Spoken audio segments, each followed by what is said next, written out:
Don Schmidt's with us. I always joke, but it's not a joke. I always call him the godfather of UFOlogy because he really is really kind of really kept this going, kept this, as a guy who basically, the world debunked this stuff. And then I was a skeptic. Yeah. I was a skeptic. And you start from there to where we're sitting at today. That's why I call him the godfather of UFOlogy. But Don is an author, and of course, which your story's been turned into movies. Right. So we've, you've got a lot of other credentials, but that's why I just say Godfather of UFOlogy kind of covers them all here. And please don't ask me to do Marlon Brando. But and of course, I think one of your titles there is part of a co-founder here of the International UFO Museum as well, right? More of an ambassador. But I'm an advisor to the board of directors as well as the director. Mm-hmm. I was involved when the museum was founded. We were the ones who initially made the proposal because we were very concerned. And I cited the example back home in Wisconsin with Wisconsin Dells, which is one of the major tourist attractions in the country. Mm-hmm. And it's all owned by Chicago business. So most of that money goes back to Illinois. Really? Okay. And now, almost 30 years ago, it was in May of 1990. We were at the Crystal Hotel in Marriott, Alexandria, just outside of D.C. Yes. And it was a conference sponsored by the very Prince of Liechtenstein, Hans Adam, who was just totally fascinated with Roswell. Okay. In fact, he's been here on 2 occasions, met with the witnesses, and they invited us to bring in a good number of witnesses. We had a dozen at that time. And we were becoming more and more concerned for all the media attention. The movie that was optioned at that time, that as Wisconsin Dells, the outside opportunists would come in to the city and exploit the incident. And all we have ever been concerned about is the truthfulness, the accuracy, the factual, as far as historic preservation of the eyewitness testimony, all the data, all the research that we've conducted all these years, and that this museum, has become wonderful mecca. Sure, and that's a part of what lends the success of this place is the legitimacy, is the fact that there's an entire research library. It's not just little green men, and we're not blowing things up and making things out of proportion. It's we're going off of facts. This is the data as we have it, and we have volumes and volumes of the research that's been put in on this subject. So it's the legitimacy that makes this place such a success. Agreed. And I've had the good fortune. I mean, I've lectured throughout China, Australia, Japan, South America, throughout Europe, Moscow. I had dinner with 2 of the cosmonauts, and they toured me through the Space Museum, and all they did was ask me in their broken English about Roswell. And the point being that wherever I'm fortunate enough to go, I'm promoting this museum. Yeah.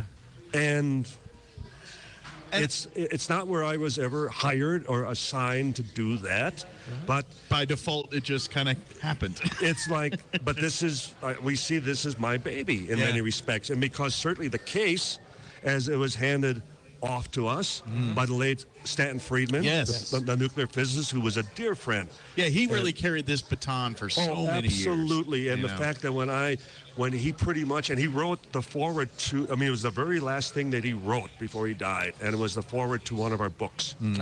And he essentially said that, now it's up to Don Schmidt and his partner Tom Carey to finish this. Right. And we have no intention. I mean, granted, although you got to admit that's a pretty tall ask of you guys. Well, it is. Hey, keep doing what I was doing. And by the way, what I was doing was the best. Well, and when you consider, though, we've had press conferences at the Washington Press Club, and we had the citizens hearing in 2013 where we testified before all those retired members of Congress, and we had an entire afternoon on Roswell. And considering even the congressional hearings now, I've been informed on 2 occasions that we need to have our legal team ready, which we have, that should Congress call us in to testify. So I'm sorry, I don't live here in Roswell, but we're the ones they're calling to come in and again represent Roswell. Because they know that you have Right. the information. Right. Well, and I know, and this is actually, I was catching a little bit with your discussion with Clyde Lewis last night. Yes. And I kind of, I know there's a lot of folks that are purely from the research side, the investigative side of it, and they kind of poo-poo a little bit on the fun side of what we have here, and I understand that. I get it, because no one wants to be made a mockery of their life's work and research. Of course, no one wants that. But as someone that grew up, or not, I didn't grow up here, but someone that lives here in Roswell, I feel like we're kind of thankful for it a little bit, because and I understand, but I think the fact that everyone has this curiosity, and they do it through the form of buying little green men trinkets and all this stuff, but at the same time, we revitalized a community here, and people don't realize. And I think when 97, when they brought the 50th anniversary, there really wasn't this kind of thing going on prior to that as much. You know what I mean? It wasn't on the radar. It wasn't internationally known. And I think, the base closures, the jeans plant, the bus plant, we've had a series of things that made huge economic impacts in this community. Yes, and I think this is the saving grace for this community. But what Roswell also has to understand Yeah. is that for those of us representing the incident Yeah. and serving as, the authorities on the subject on a global basis, that is one of the predominant questions and accusations that comes across more than anything else. Yeah. Haven't you created this tourist trap? Haven't you done this all just to profit? And aren't you working with the city Yeah. in, essentially resurrecting as far as the local economy? And it's like, well, if that's the end effect, it also happened with Elvis at Graceland. Yeah. It also happens in the Holy Land. I it think happens. it's a positive It's thing. a positive. It's a but good side effect of all precisely. this. And if people still come here, at least they come through the museum. Yeah. And they get a touch, they get a semblance of some of that truth. They think it's the fun, full And they can hats have and all fun. that. But and if then they come out and leave learn. a little more convinced, a little more receptive of the fact that maybe it did happen, maybe this is all based on an actual event. Sure. Then we've accomplished our mission. Well, and I think because like you said, and plus we live in a world now where everything we all talk in 140 characters and everything's a joke real quick, and I get all that. But 280 now. Is it up to 280? Yeah. I'm sorry. I'm not hip on the hip lingo, but so it's easy to kind of trivialize everything, and that's the thing I think is great, is they're going to come in with the mindset, the little green men, full hats, and we all wear alien glasses and have fun, and then they come here, and then they start reading one little thing, like, oh, that's neat, and then by the time you walk out of here, you may not be going, definitely aliens crashed in Roswell, but you're going to go through and say, you know what? They present a lot of evidence that I don't have an explanation for, and that's got to lead to something.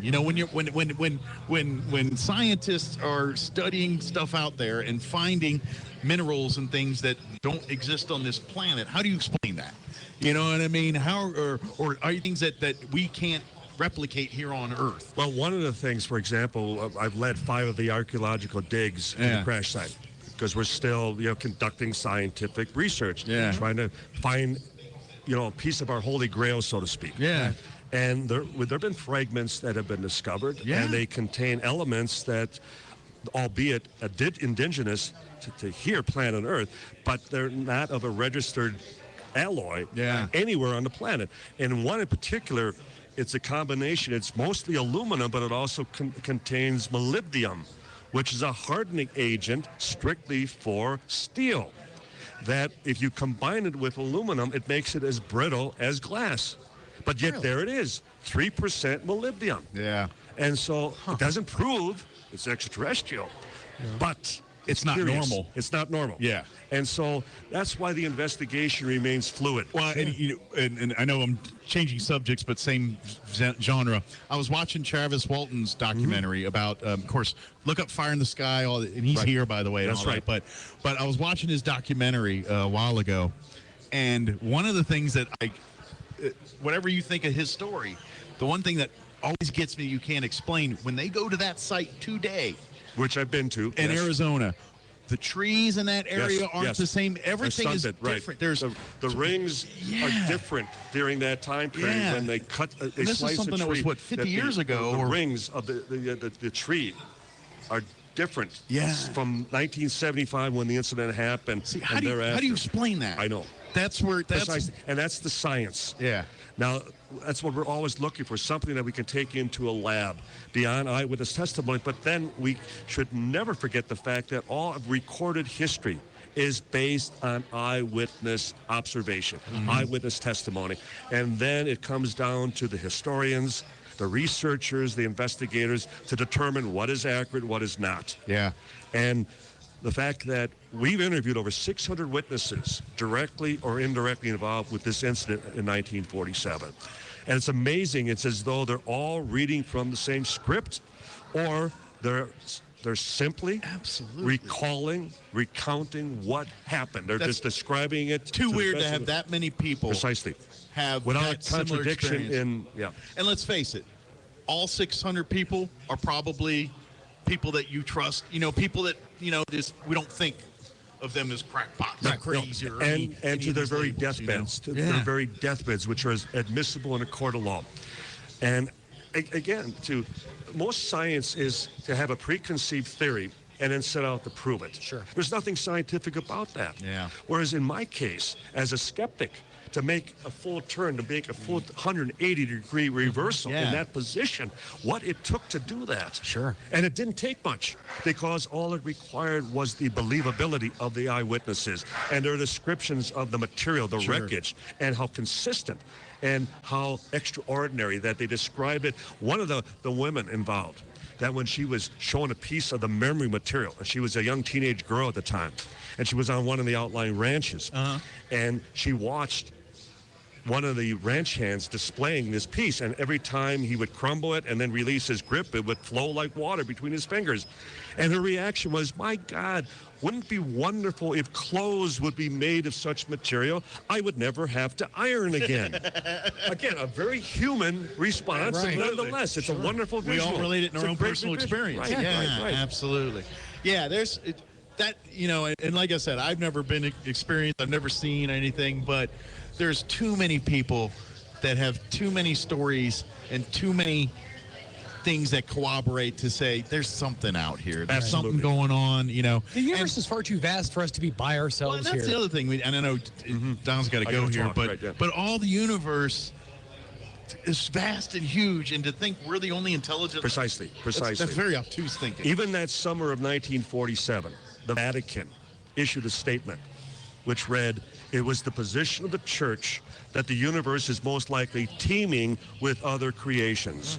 And then Pope Benedict reiterated that statement. And then he was asked, well, what would the church's reaction be when aliens first come here? We would baptize them. Make them Christians. Welcome home, brother. What do we normally do? Well, I mean, that's what we did. Come here and be saved. Absolutely. Well, Don, I know you got to get to your speaking engagement here.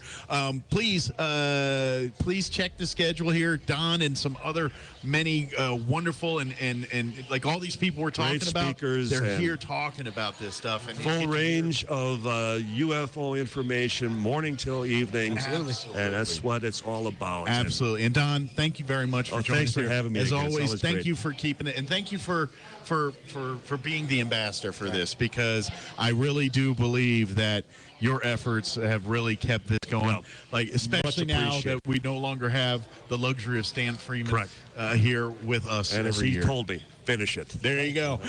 Thank you, sir. Appreciate it. Awesome. Thank you. Anytime. Thank you. I look forward to seeing you and talk to you again soon. It is 9:21. We need to